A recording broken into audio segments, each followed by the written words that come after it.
বাড়িতে পুজো মানেই সারাদিন অনেক কাজ আর সারাদিনই কাজের ব্যস্ততা, কিন্তু এই ব্যস্ততার ফাঁকেও বসে গেলাম মায়ের জন্য বানাতে খইয়ের মুরকি আর নারকেলের নাড়ু।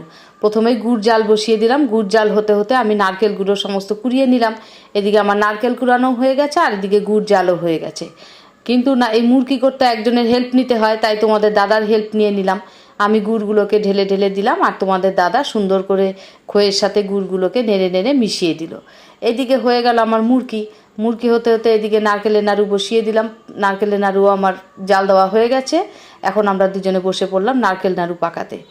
আর নারকেলের নাড়ু পাকানোর সময় এত গরম ছিল যে দুহাত দিয়ে করতেই পারছিলাম না। আমি যদিও বা দু একটা করছিলাম দুহাত দিয়ে, আর তোমাদের দাদা তো একদমই পারছিল না, এক হাত দিয়ে দিয়েই কোনো মতনে করছিল প্রথম দিকটায়। কারণ নারকেলের নাড়ু তাড়াতাড়ি করে না পাকালে তো আবার শক্ত হয়ে যাবে। যাই হোক, এই করে আমাদের নারকেলের নাড়ু মুরকি তৈরি হয়ে গেল।